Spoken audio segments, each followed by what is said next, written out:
Good afternoon, everyone. I'd like to commend the Royal College class of 72 for convening this forum. And I'd like to thank you for inviting me here. It's a real pleasure to be here. I also like to echo the comments of Yasas. Hopefully what I have to say today will reinforce some of what you had just articulated. I'm part of the class of 64. I'm not embarrassed about it. And I graduated during the year of the insurgency in 1971. And if you were to visit the college hall and look at all of the prize winners who are on the boards displayed in the college hall and look very closely at 1971 across all those, you will not find my name. I am part of the other 95%, the regular guys. I tried to get into medical school, and I failed miserably. You see a theme here: failures are the pillars of success. I had absolutely no regrets at all about that, but one regret that I did have was that I played under 14 and under 16 cricket, but did not pursue it further. Although I played other sports pretty well for the school, this was one regret that I had, and I wanted to mention it because I know that that regret, which I have even to this day, was a turning point in my life. It gave me the much-needed fire in the belly, as Churchill said, to never, never, never give up. So after completing my chartered and CIMA qualifications, I left for the US in 1978 to do an MBA. After my MBA, as was mentioned, I worked for Ernst & Young in New York City. There were very, very few Asians in the business world at that time, in the late 70s and the early 80s. And I was the only brown skin in the New York office. I left Ernst & Young and joined American Express in 1982. And I was one of two brown skins at American Express, the other being an absolutely brilliant Indian. So all this made me quite conscious of my identity and how I was perceived. I felt very much like an outsider, sort of an underdog. So what I'd like to try and do today is to tell you my story from the perspective of an outsider who tried to make it. I've been out of this country for almost 38 years now. So I want to talk to you about how I thought about my brand, the importance of growing that brand. I want to talk about that. They say because if you stop growing, you start dying. So I want to talk about how I was able to grow that brand, and I want to also end with a slide for those who don't want to grow. The third slide is about finishing strong. But I thought this was absolutely critical for you to be ready for the big league. So let's start. The first thing I noticed was when I joined American Express was the presence or the shadow of the brand. In almost everything we did, it was for the purpose of becoming the world's most respected service brand, even when the way we interacted with each other. It got me thinking about brands and the power of powerful branding. You know, Warren Buffett owns 14% of American Express and up to about 10% of Coca-Cola. And he said something very interesting. He said, strong brands create a protective moat around the business. This is so true. A strong brand gives you an amazing halo effect. And sometimes it's an unfair advantage. For instance, American Express has a price-earnings ratio of 17, which is almost double that of its competitors. For every dollar we make, we get a 17 times lift in our share price, which is quite significant. Looking at it another way, the present value of future earnings of a company is supposed to reflect its share price. But in the case of American Express, it's nowhere near its share price because there's a premium on the brand. So having a great brand is a plus from all sides. So what makes a great brand? I think a brand has one common characteristic, and that is that a great brand owns a word or a phrase to describe it. You think about Apple. You think of innovation, right? Apple has changed the way we live. You think of Mercedes, luxury, BMW, performance, Michael Jordan being the best. These products or these people did not become so special by being run-of-the-mill. They dared to be different.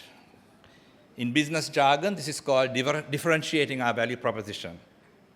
In other words, what you do better than anyone else, and more importantly, how do you protect that difference as you go along? So I started thinking to myself, as a Sri Lankan in New York in the late 70s, early 80s, how do I differentiate myself? Most importantly, how am I going to separate myself from the Indians who are there?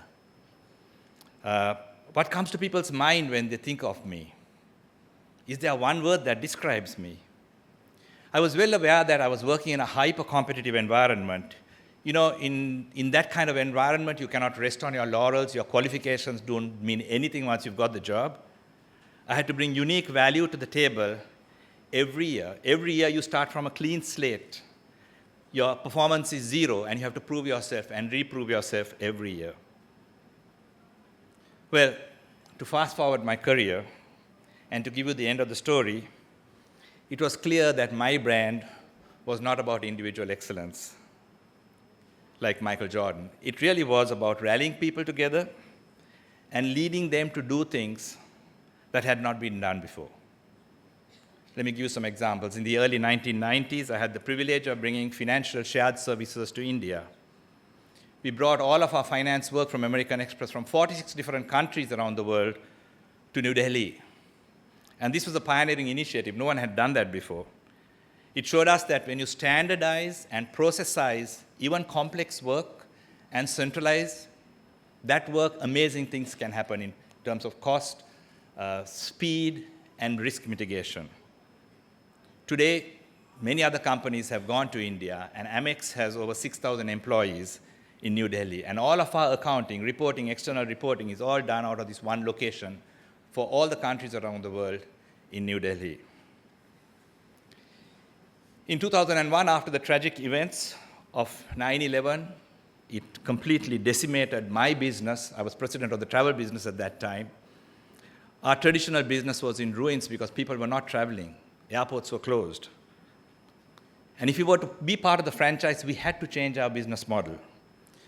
So I had the opportunity of starting a successful T&E consulting business. We took this product of selling tickets and made it into a service, which is typically what businesses go through. They take their product and make it into a service, and they improve that service so that they can take that service and add additional products. You think of the auto industry.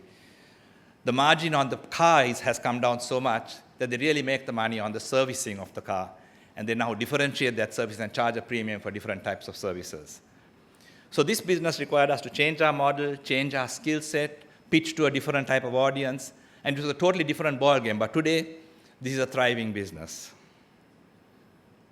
And the last example I want to give was after the global financial crisis, when the word bank was a terrible four-letter word. People did not have any confidence and trust in banks, and Amex was forced to become a bank. We had to start looking at our business very differently. So although as a company, we were managed very well by silo, finance, operations, marketing, and so on and so forth, it didn't mean anything to the customer who was buying our services. From a customer's perspective, there was an outcome. There was a campaign that we were saying we were going to deliver a product at, let's say, 0 interest rate. And that outcome was driven by processes that cut across these functions. So we said, if that's what matters to the customer, we should organize ourselves around these processes and be brilliant at them. Let me tell you, when we did that, it transformed the company and the way we were viewed. And all these initiatives, while defining, dropped millions and millions of dollars to the bottom line. So that was the bragging part of the presentation. But I'd like to say that I would like to think of myself as someone who drives transformation. So all my learning was anchored towards that brand of mine, of how I could maintain and strengthen that brand over time. So that's me. So let me ask about you. How do you feel about yourself? Can you describe your brand in one sentence? I'm not going to ask for volunteers, but I'm going to give you a second to think about that one sentence that describes your brand. Is it a sentence that motivates you? Is it a sentence that wakes you up from bed and gets you to start learning new skills to improve your effectiveness in what your purpose is? Is it a way that your colleagues will describe you? Or does that sentence mean nothing? Building a brand is not easy. You need to know yourself. You need to know your strengths. You need to know how you're perceived. And you need to ask yourself some really tough questions.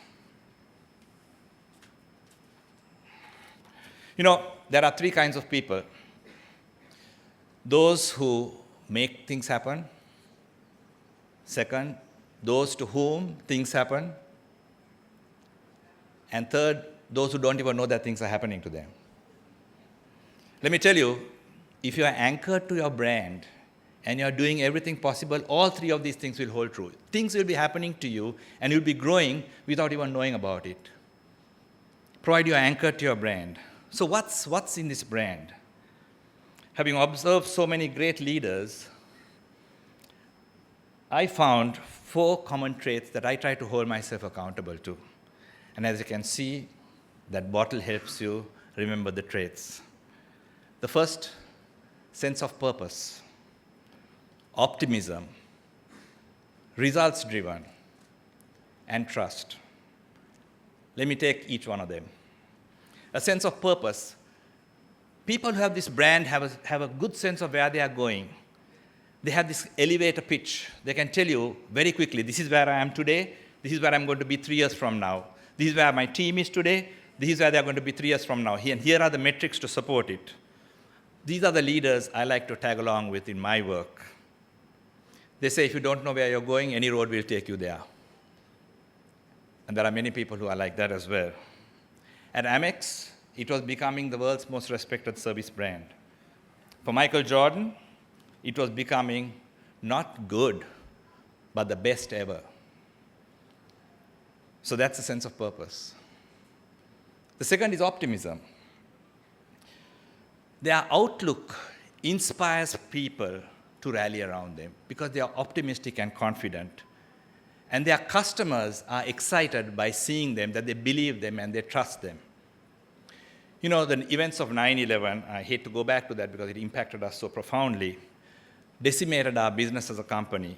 It's killed 11 of my colleagues and damaged our headquarters. So we had nowhere to work. We were despondent. Our stock market was massacring our stock. We were at $42 a share before the crisis, and it went down to $9 a share. And at that time, our CEO recognized that this is a bad situation. He got us all like this to Madison Square Garden. And he spoke to us, and he asked us to take stock of all the things that were going for us. And we went through a very powerful exercise of looking at the good things in life and what was going for us. And then he talked about what is possible. And that was really a turning point for the company. It was Napoleon who said, a leader must define reality and inspire hope. Is that how you would describe yourself in your workplace? Or do people get negative vibes when new initiatives are given to you? Is that the same old description of what for, no need?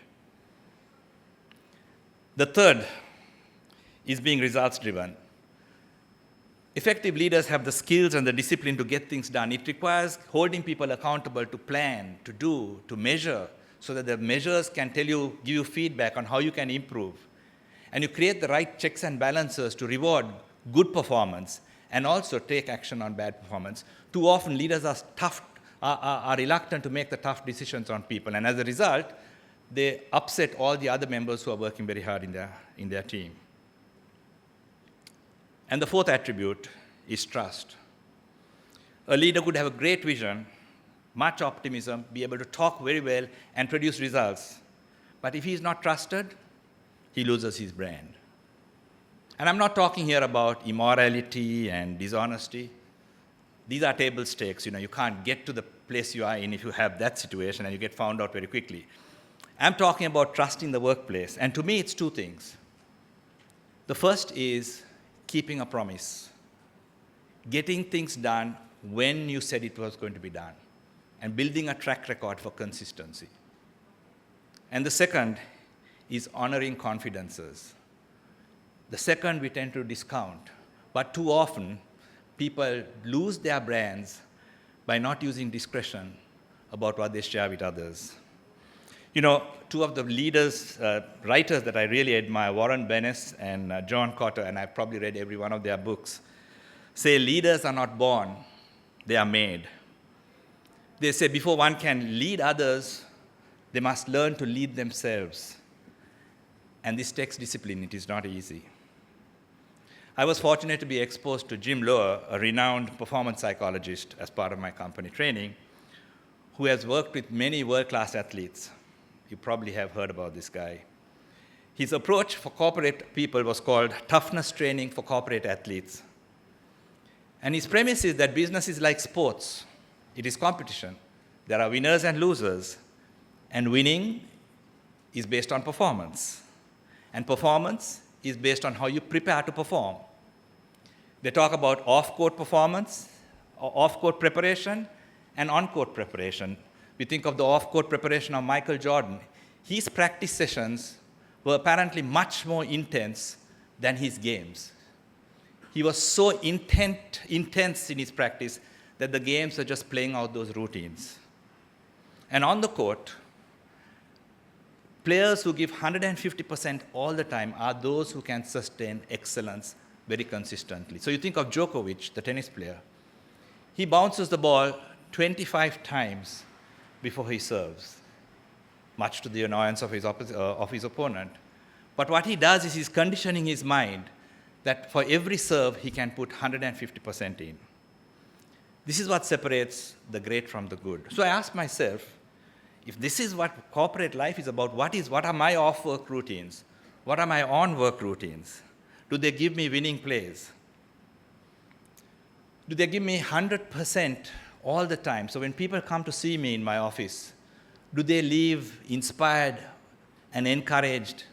Do they leave having strengthened my brand, which is about transformation?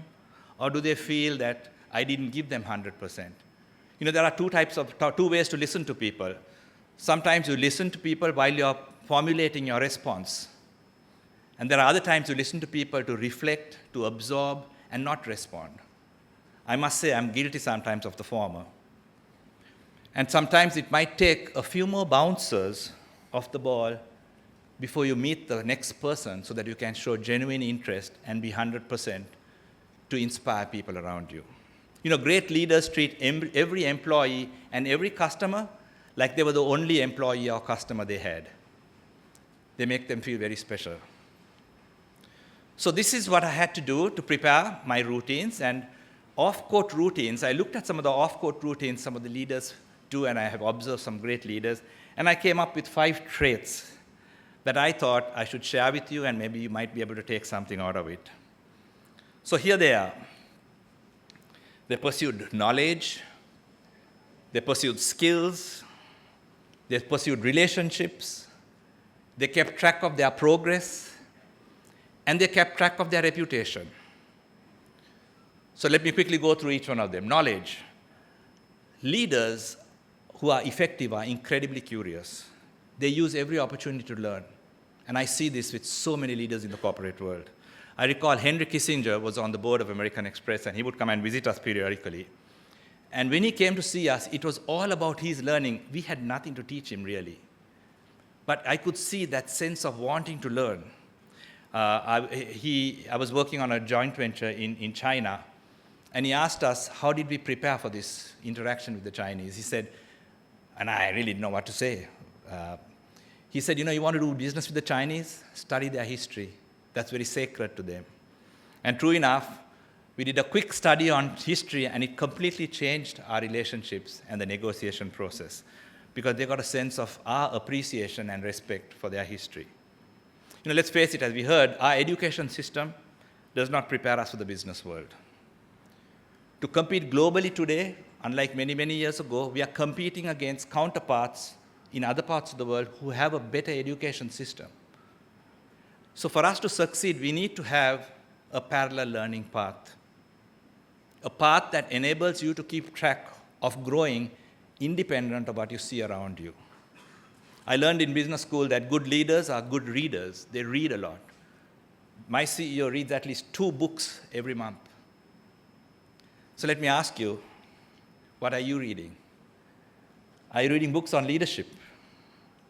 Are you on top of emerging global trends? Are you using these trends to close some competitive gaps that you have? For instance, the gender gap of women in leadership in Sri Lankan companies. Smart companies know and have proved beyond a shadow of doubt that having diversity in senior leadership levels is a competitive advantage. There's enough evidence to prove that in Silicon Valley and other places. I would go to the extent of saying a lack of diversity is like trying to clap with one hand. Today, more decisions on purchases are made by women than men all around the world. So if we don't do something, we might wake up and find that the world has passed us by. So that's knowledge, using your knowledge to act. Second is skills. About 20 years ago, Tom Peters said that the pace of change requires reskilling every 18 months. Imagine what he would say today with the pace of change. Are you taking risks on expanding your marketability, or are you quite comfortable being a one-trick pony, an accountant, or a marketing person? I took risks and got into new areas of client management, procurement, and this way I was able to get familiar with some of the tools like Salesforce.com and others that helped me with my transformation efforts. The connected world today requires a different set of skills. Social media is how we do business. How relevant is your presence in social media? How well are you using these channels? Even to go further, if you look at your presence in Facebook, what does your Facebook page look like? Does it reinforce the brand that you just described? If a prospective employer or a customer looks at your Facebook page, will they want to do business with you? Data is another area. Today, everything is being digitized, and a footprint of all our actions are being kept around the world. They say that more data has been created in the last 2 years than before the entire lifetime, beginning of mankind. And data about yourself, your customers, are being archived. And to succeed today, people need to know how to use this data, because this is becoming the currency of tomorrow. And tools like Hadoop and visualization tools like Tableau are becoming commonplace. How comfortable are you with these tools? Your competition could be using your data better than you are. Third, relationships. Sri Lankans are very strong at building relationships. We are nice people. But are we using this strategically? Are we expanding our sphere of influence with customers, industry leaders, to be exposed to best in class? Or are we going with the same people to the same watering holes, talking about the same subject? I find that Sri Lankans like to talk a lot about the past, especially their high school days. Can we draw a heat map of our relationships and see if we are skewed in one way that restricts us? Today, it's all about creativity, and to become creative, you have to step out of your comfort zone. Hang out with the researchers, the artists, the philosophers, the religious leaders. That's where you get your ideas to help the creative process. Our CEO at American Express meets periodically with 19 to 20-year-old entrepreneurs. 19 to 20-year-old entrepreneurs. And these guys are at the forefront of the new business models. The next Facebook and the Google is going to come from this group of people. You may have heard this week, Snapchat was valued at $19 billion. And this internet giant in China, Alibaba, is investing $200 million in Snapchat. Company started by a 21-year-old. He's now very old at 24. And worth, I'm not sure which, a major portion of that $19 billion. They say we are the first generation that's going to have to learn from our children. Isn't that true? I can't remember teaching my father anything. But I'm totally at the mercy of my son if I want to do something with the computer. So be nice to your children and even to their friends. The fourth area is track record. effective leaders keep track of the progress they are making. Let me ask you something. I ask myself every 6 months if I can add another bullet to my resume with some new skill that I have acquired. And I don't like annual goals. I like quarterly goals. And I like those goals to be SMART goals, specific, measurable, achievable, relevant, and time-bound. That's when you get results. So we have to have that rigor on our personal development as much as we have it in our corporate development. And finally, your reputation. Leaders are very concerned about their reputation. They want to know what the word on the street on them is. And my question is, do you have a close friend who will tell you, like it is, what the word on the street is? Too often, leaders get blindsided. They are the last to know what the whole world is saying about them. Because when you go up the organization ladder, you get insulated from a lot of reality. So these are the 5 attributes that I have been trying to be conscious of. I thought it might be useful to share that with you. But I might caution you here that lots of people have done this. They have come up to the top of the corporate ladder only to have a mighty fall. Too often this fall is not because of a failure in strategy or in execution. It is most often a failure of character. The seduction of the business world is so strong that it is so easy to get derailed and caught up with all the glamour of the business world and lose oneself in the process. Staying on track requires one to be firmly grounded and focused on what's important, what's most important. Remember, at the end of the day, it doesn't matter what you are. What matters is who you are. So to finish well, one needs to be fully aligned. There is no escaping the fact that in addition to your professional life, there is also a personal life and a spiritual life. These are like 3 legs of a stool. If one leg is short, you're in for a rocky ride. And believe me, I have seen some amazing human beings, people I have admired, fall flat on their faces because somewhere along the way, they lost their marbles. They lost their grounding and went the wrong way. This life chart is from one of my mentees, a hotshot, hard-charging, fast-track executive. And I work with this guy. And we talked about this, and he talked about what was important to him. And he assessed where he was against each of that. And as you can see, he's not in balance. But the good thing is he knows that. He's done really well professionally. Financially, he seems to be doing well.